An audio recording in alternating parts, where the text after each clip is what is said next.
A pocas horas de Nochebuena, los mercados andaluces se llenan de personas que buscan los mejores productos, aunque la subida de precios afecta un año más a la cesta navideña. ¿Qué tal? Muy buenas, hemos estado en uno de ellos en Málaga. Enseguida vemos qué es lo que más se compra y los planes típicos de esta Nochebuena, donde no faltan las reuniones familiares. También veremos el mensaje navideño del presidente andaluz. Juanma Moreno afronta sus últimas navidades antes de enfrentarse a las urnas. Y lo hace con las elecciones de Extremadura como telón de fondo. El auge de Vox hace replantearse la posibilidad de no alcanzar la mayoría absoluta, como le ha ocurrido a María Guardiola, pero él confía en volver a gobernar en solitario. Y en deportes ya conocemos el premio Puskás 2025. Santiago Montiel, jugador independiente en Argentina, se ha llevado el premio al gol del año después de meter este tanto de chilena. Enseguida les ampliamos. Comenzamos.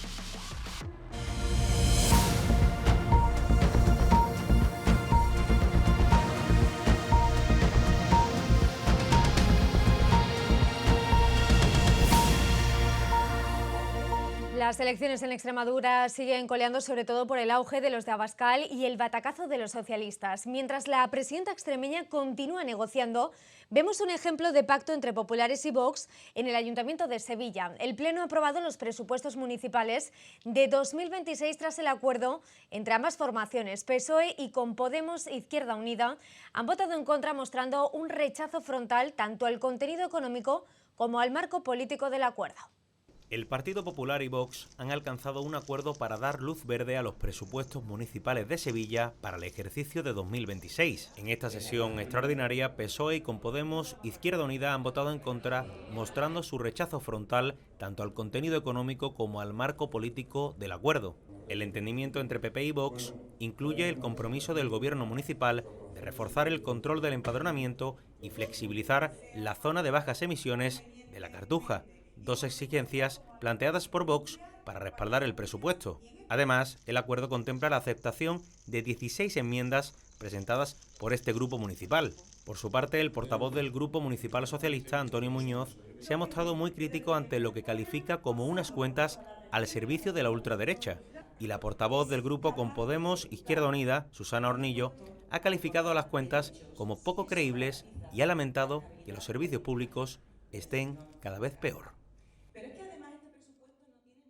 Los comicios en Extremadura marcan la incógnita de si se repetirá esta misma situación en las próximas elecciones andaluzas. Recordamos que los populares apenas han sumado un escaño. Juanma Moreno confía en repetir mayoría absoluta y no depender de Vox, como sí le ocurre a María Guardiola. Lo que sí augura es un nuevo batacazo de María Jesús Montero y su formación. Tenemos mucho tiempo por delante, yo confío en que vamos a lograr esa mayoría suficiente, esa mayoría de estabilidad que necesita Andalucía. Desde luego el batacazo del Partido Socialista ha sido sonoro y creo que ese batacazo se va a repetir en todos y cada uno de los territorios. Creo que el Partido Socialista debería empezar a hacer una reflexión en profundidad. Lo que es indiscutible es el auge de Vox, ya las encuestas lo advertían y así lo hemos visto en las primeras elecciones autonómicas en España. La izquierda está debilitada con los casos de corrupción y acoso sexual. En el ala socialista del gobierno, Izquierda Unida pide poner el foco en medidas que hagan frente a esta crisis, sobre todo porque temen, dicen, que el votante se desanime. Este gobierno se basa en la confianza en el futuro, en la confianza en la sociedad española y en la andaluza. Pero si no hay confianza, el caldo de cultivo está en proyectos individualistas como Vox, que se basa en la desconfianza, en el sálvese quien pueda, en la toxicidad y en el veneno. Precisamente Vox ha retirado este martes a Ortega Smith del Comité Ejecutivo Nacional y mientras tanto Sánchez sigue sin hacer mención a lo ocurrido en Extremadura. El presidente del gobierno trata de pasar página mostrando fortaleza para seguir adelante. Este lunes con el nombramiento de la nueva portavoz del gobierno y de la nueva ministra de Educación. Pero el partido pasa horas complicadas, de hecho muy complicadas. Miguel Ángel Gallardo dimitió este lunes como secretario general pero no como diputado. Era la primera vez que un cabeza de lista concurría a unas elecciones estando procesado. Les comunicaba mi dimisión como secretario general. No lo hizo en la misma noche electoral, aunque era el palmario. Miguel Ángel Gallardo ha dimitido como secretario general del PSOE de Extremadura después de firmar los peores resultados del puño y la rosa en la historia de esta comunidad autónoma. 18 escaños y barridos por el PP, lo que ha llevado al que fuera alcalde de Villanueva de la Serena y después presidente de la Diputación de Badajoz a poner su cargo a disposición del partido para esta nueva minicrisis de los socialistas. Especialmente significativo es el batacazo precisamente en Villanueva de la Serena, el pueblo donde gobernó durante 20 años.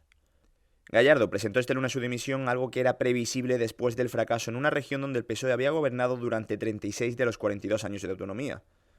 Así, tras la reunión de urgencia de la ejecutiva extremeña, el candidato ha dado un paso al lado. Y es que la suya era una papeleta difícil, pues está además procesado por la justicia y la corriente no es muy positiva para los socialistas en estos momentos. Todo pese a que Ferraz niega que los socialistas estén tocados y hundidos, sino que consideran que están más fuertes que nunca. Y lo cierto es que con Pedro Sánchez todo es posible y su capacidad estratégica hace que este 2026 repleto de elecciones autonómicas sea un contexto en el que el capitán del barco socialista pueda enderezar la nave. Solamente las urnas lo dirán.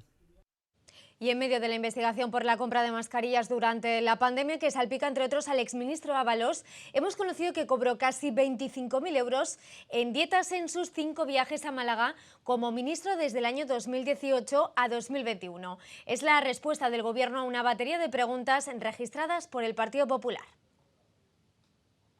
El exministro de Transportes, José Luis Ábalos, cobró cerca de 25.000 euros en dietas por 5 viajes oficiales a Málaga realizados entre los años 2018 y 2021, durante su etapa al frente del ministerio. Así lo recoge una respuesta del Gobierno a una pregunta parlamentaria formulada por el Partido Popular. En ella se detalla que no se abonaron gastos de representación, pero sí las dietas correspondientes tanto al exministro como a los miembros de su comitiva. En total, las cantidades percibidas se derivan de desplazamientos realizados en distintos años, especialmente entre 2018 y 2019, todos ellos con carácter oficial. El Ejecutivo subraya además que no se pagan dietas por viajes privados y que los gastos contabilizados se ajustan a la normativa vigente para este tipo de desplazamientos institucionales. Una información que se conoce ahora en el marco de control parlamentario al Gobierno sobre el uso de fondos públicos. Cambiamos de asunto. Accidente múltiple en Sevilla por la colisión de un autobús Tusam y un camión de reparto de bebidas. El desvanecimiento del conductor del autobús provocó el descarrilamiento del vehículo, implicando a más de 12 turismos y dejando 12 heridos. Grave accidente de tráfico en la avenida Luis Montotó de la capital hispalense por la colisión de un autobús Tusam contra una peluquería tras chocar con un camión. El incidente se ha originado después de que el conductor del autobús se desvaneciera e invadiera el carril del sentido contrario. El siniestro ha implicado a un autobús de línea, 12 turismos, un camión de reparto de bebidas y un local comercial, dejando además a 12 heridos leves que han sido trasladados al Hospital Virgen de la Macarena. Y estamos trabajando, y he oído unos ruidos demasiado grandes, ¿no? Y de repente lo que he visto ha sido el autobús entrando en el local. Todo ha sucedido en la mañana del martes alrededor de las 11:30, en plena jornada laboral, cuando mayor densidad de tráfico registra esta zona cercana al centro histórico. Dada la magnitud del suceso, el 112 activó un importante dispositivo de emergencia que incluyó bomberos, policía local, varias ambulancias y efectivos del Centro de Coordinación Operativa. Afortunadamente no ha habido que lamentar heridos de gravedad, un auténtico milagro en una fecha tan señalada. Continúa la investigación tras el hallazgo de una mujer apuñalada en un barrio de Málaga. Se trata de una joven de 27 años que estaba en el sistema Biogen aunque no tenía protección activa. Presentaba signos de violencia. La Policía Nacional continúa recabando pruebas de este presunto homicidio. El cadáver hallado el pasado domingo en un descampado del barrio de Palma Palmilla pertenece a una mujer de 27 años. Según ha confirmado la investigación, la joven estuvo incluida en el sistema Biogen, el programa de protección a mujeres víctimas de violencia machista, tras un episodio anterior. La policía había examinado y vigilado su situación, aunque por casos que aún se desconocen, desapareció de este sistema el pasado mes de octubre. En el cuerpo se han encontrado claras marcas de violencia, concretamente heridas de arma blanca, que acabaron provocando su muerte.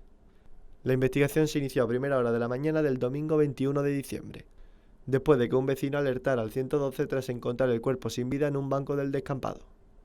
Hasta el lugar se desplazaron los servicios sanitarios y la policía, que únicamente pudieron confirmar el fallecimiento de la joven. Con la identificación ya confirmada, los agentes trabajan ahora para esclarecer lo ocurrido y determinar el móvil del crimen. La justicia investiga una denuncia presentada contra un sacerdote por presuntos hechos ocurridos el pasado mes de mayo. La denuncia presentada ha abierto un proceso judicial, el cual se está desarrollando con llamadas a la prudencia y al respeto de la presunción de inocencia por parte de la archidiócesis. El Juzgado de Instrucción número 2 de Granada mantiene abierta una investigación contra un sacerdote tras la denuncia presentada por una mujer por una presunta agresión sexual ocurrida en el área metropolitana. El arzobispado ha informado en un comunicado de que el religioso ha colaborado desde el inicio con la autoridad judicial para esclarecer los hechos. La Guardia Civil ha confirmado la existencia de la denuncia y su traslado a los juzgados.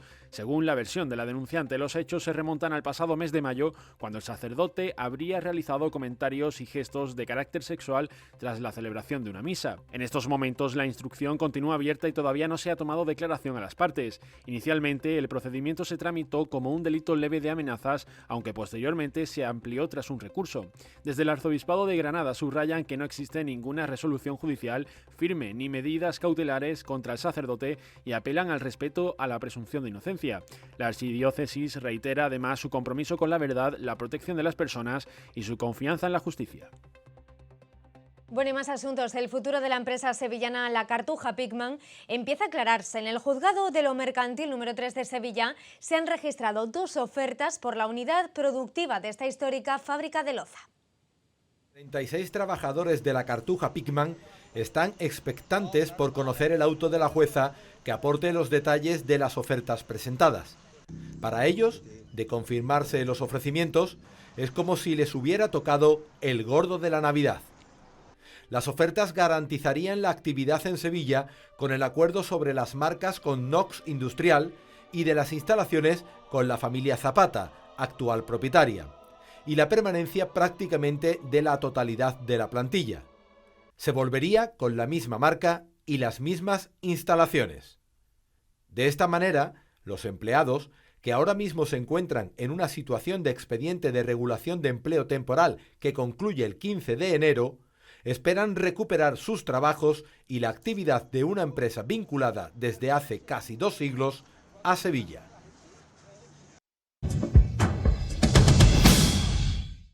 Bueno, son días de felicitaciones navideñas. Hoy ha sido el turno del presidente andaluz. Juanma Moreno se dobla en su original felicitación con un gran espíritu navideño. Pone el foco en sacar la mejor versión de cada uno. Anda. ¡Ea! 2 Baltasares. El doble de magia. Ese es nuestro propósito para esta fiesta. Si en Navidad aparece nuestra mejor versión, ¿te imaginas que no se marchará nunca?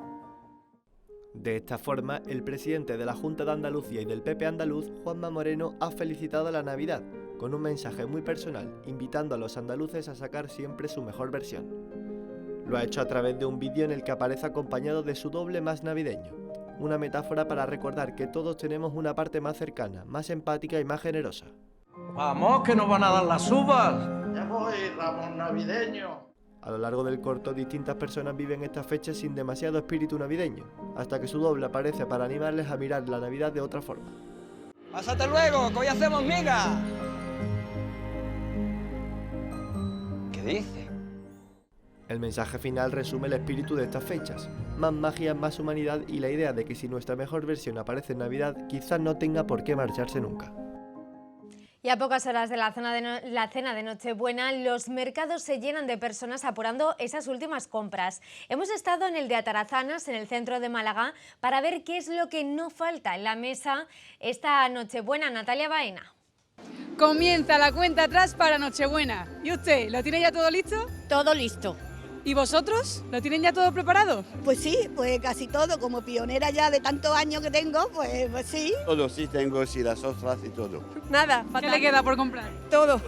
Bueno, todo no, pero casi. Ahí estamos comprando lo poquito que queda ya.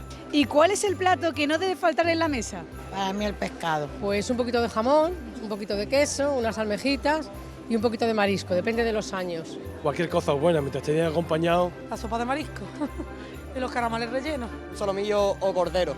Solomillo o cordero siempre hay. Este año me van a hacer couscous, encantado. ¿Y cómo celebra la gente la Nochebuena? En Málaga está claro, en familia. Siempre queriendo todos los años estar con ellos y simplemente con la familia y pasarlo bien. La familia, que somos poquitas, no somos muchos. Hacemos una nevada artificial y lo demás, pues ya sabes, juegos de mesa, voces, niños por medio. Hemos comprado cositas para después de la cena hacer juegos y después que viene Papá Noel, cogemos los regalos, los ven los niños por el cristal, que aparecen, esa tradición de toda la vida, de mis niños. Nos haya tocado o no la lotería, seamos muchos o pocos en la mesa, lo que es cierto es que la noche del 24 es una noche especial, es una noche buena. Bueno, y son días también de mucho movimiento en las carreteras para celebrar la Navidad rodeado de familias y amigos. No se esperan grandes precipitaciones, pero tengan cuidado. También procuren no guardar los abrigos porque el frío nos va a acompañar estos días de celebración. Andalucía espera un tiempo marcado por la inestabilidad y con bastante incertidumbre en todas las provincias andaluzas. No se descarta las precipitaciones de forma ocasional y dispersa a lo largo de la semana, pero no serán grandes protagonistas. No se esperan de todas maneras grandes precipitaciones, al menos por el momento, para el resto de los días que le quedan al año. Para el jueves 25 pueden presentarse chubascos, sobre todo en la tarde y en la noche de este día, principalmente en la mitad sur. Tampoco se descarta la posibilidad de precipitaciones durante el fin de semana. Lo que sí se espera es frío. La Navidad llega marcada por la nieve. Estamos teniendo temperaturas por debajo de la media, algo que hace tiempo que no veíamos, ¿no? Hemos estado siempre con temperaturas por encima de la media, y ahora mismo estamos en ese rango, ¿no?, de temperaturas que están por debajo de la media habitual de esta época del año. En las últimas horas ya se han registrado nevadas en distintos puntos de Andalucía, como Grazalema en Cádiz, el Torcal en Málaga, en la Sierra de los Filabres en Almería o la Sierra de Cazorla y Segura en la provincia de Jaén. Unas navidades frías y algo lluviosas, pero perfectas para disfrutar cerca de los nuestros. Y van a conocer ahora el caso de Darío, un sevillano de 8 años que padece una enfermedad muy poco frecuente. En España solo se conocen 2 casos y a nivel mundial apenas hay constancia de una decena de afectados. Ahora su familia busca financiación para poder ayudar a este pequeño. Él es Darío, un pequeño sevillano que desafía una enfermedad que solo padecen 2 personas en España. Darío, cuando nació completamente sano, tuvo un desarrollo totalmente normal y alrededor de los 10 meses de vida fue cuando empezamos a ver que algo no iba bien. Darío dejó de poder sujetar su cabeza, no controlaba el tronco y fue perdiendo ciertas capacidades. A partir de ese momento su familia inició una larga búsqueda de diagnóstico que se prolongó durante 7 años. Por fin el esperado diagnóstico llegó en marzo, curiosamente tras una visita al besapié de nuestro Padre Jesús Nazareno de la O, corporación de la que Darío es hermano. Y estando allí, mi primo me recordaba que nuestra abuela nos decía que al jorobadito había que hablarle por ese lado porque era por donde escuchaba. Y bueno, pues le pedimos que pudiéramos encontrar el diagnóstico de Darío. Le pedimos que pudiéramos encontrar el diagnóstico de Darío porque sin diagnóstico no tenemos ningún tipo de oportunidad. Entonces lo pedimos ese domingo de marzo y justo al día siguiente nos llamaron desde la Carlos III de Madrid, que es donde han diagnosticado a Darío, para decirnos que teníamos diagnóstico. Su familia, para poder luchar contra esta enfermedad, ha puesto en marcha una campaña solidaria de pulseras con un donativo simbólico de 2 euros. Y por supuesto, la Hermandad de la O se ha comprometido a poner todos sus recursos al servicio de Darío. Cada 22 de diciembre Sevilla vive la salida procesional de la Virgen del Rocío del Salvador, una cita que ofreció esta casa 101 Televisión en directo. Este culto externo está considerado para muchos sevillanos como el inicio simbólico de la Navidad y el cierre del ciclo de las glorias. Durante la procesión los fieles pudieron disfrutar de la música de diferentes coros de campanilleros procedentes de la capital y de la provincia que acompañaron el discurrir de esta reproducción de la Blanca Paloma.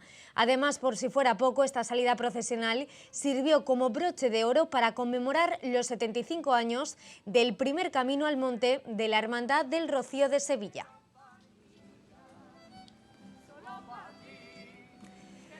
Bueno, cambiamos de asunto. Ya tenemos fecha para uno de los regresos más esperados en el panorama musical, el de la cantante Amaya Montero en La Oreja de Van Gogh. La banda estrenará su primer sencillo desde este histórico cambio en un programa de Radio Televisión Española previo a las campanadas del 31 de diciembre.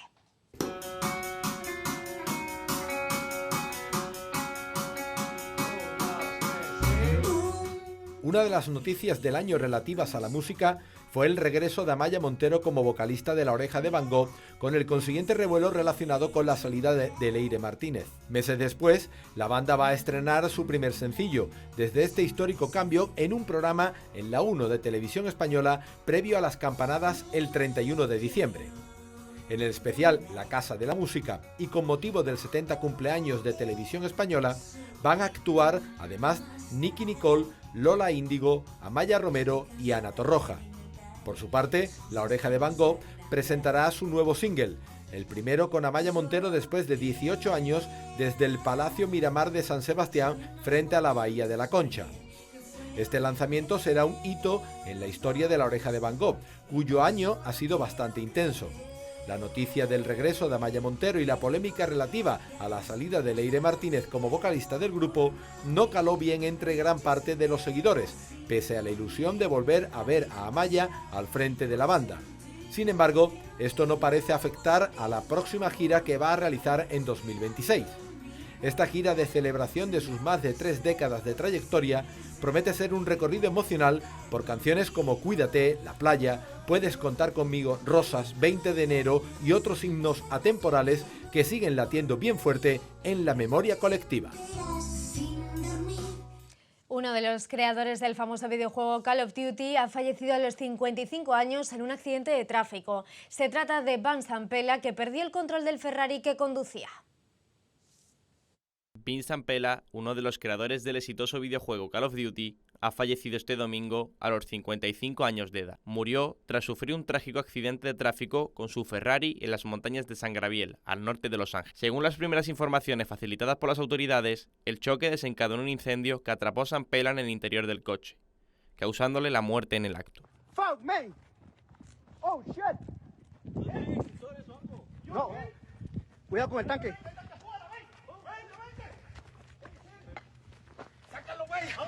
La muerte de Vince Zampella ha causado una profunda conmoción en la industria del videojuego, donde era considerado una de las figuras más influyentes de las últimas décadas. En 2002, Zampella cofundó Infinity Ward, el estudio responsable del nacimiento de la franquicia Call of Duty.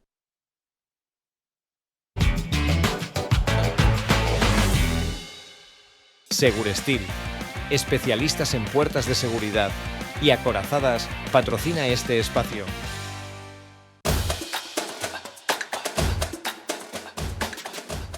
Y en deportes, le avanzamos en titulares. Santiago Montiel ha sido el ganador del prestigioso Premio Puskás 2025.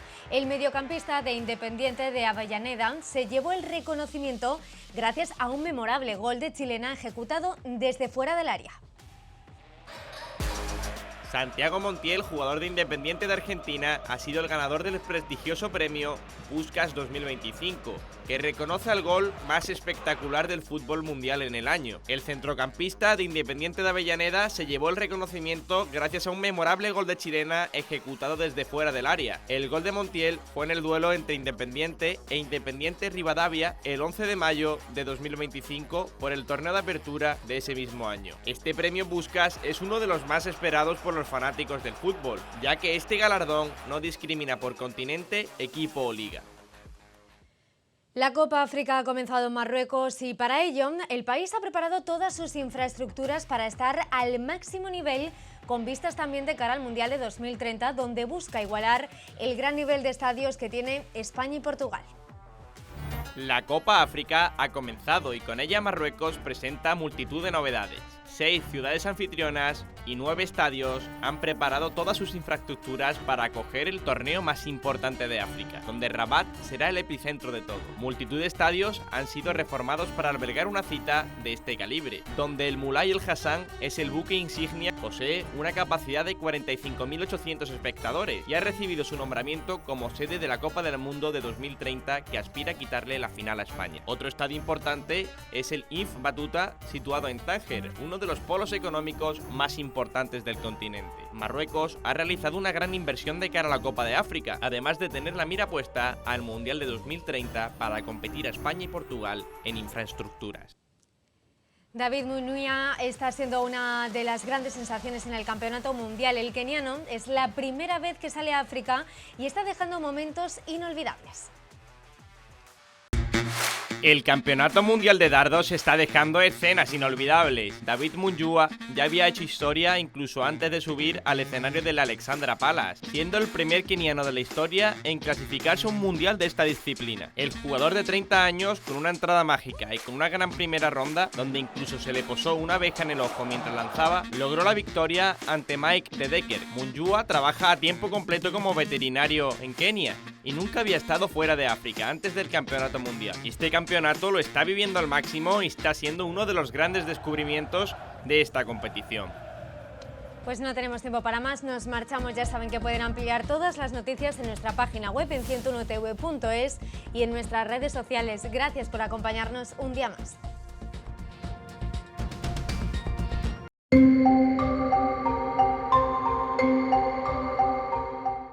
La previsión del tiempo para este miércoles 24 de diciembre en la provincia de Málaga es de cielos nubosos con chubascos dispersos que pueden ir ocasionalmente acompañados de tormentas en el litoral. Temperaturas sin cambios. Vientos flojos variables en el interior y del noroeste flojos a moderados en el litoral, girando por la tarde a componente este.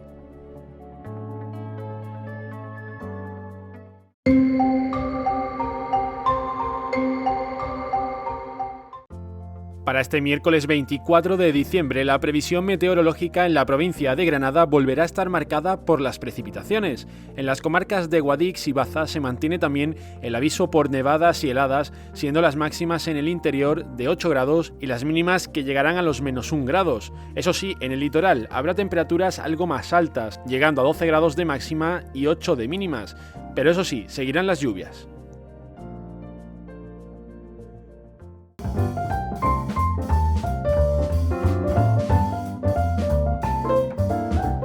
Bodega La Pitarra patrocina el tiempo.